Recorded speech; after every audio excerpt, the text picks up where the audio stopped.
Rajkamal films international உலகநாயகன் கமல்ஹாசன் வழங்கும் சிவகார்த்திகேயன் நடிக்கும் Amaran 31 October Deepavali முதல் உலகமெங்கும்.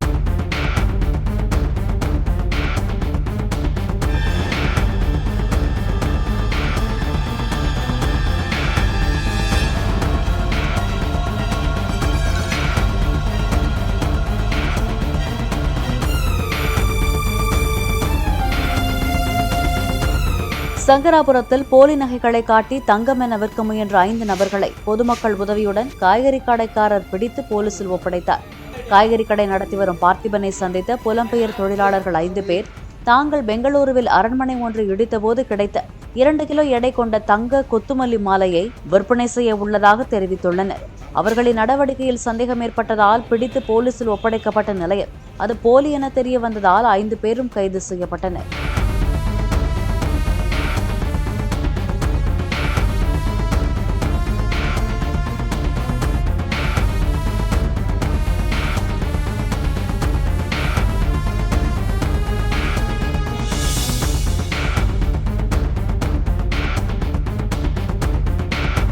ராஜ்கமல் பிலிம்ஸ் இன்டர்நேஷனல் உலகநாயகன் கமல்ஹாசன் வழங்கும் சிவகார்த்திகேயன் நடிக்கும் அமரன் 31 அக்டோபர் தீபாவளி முதல் உலகமெங்கும்.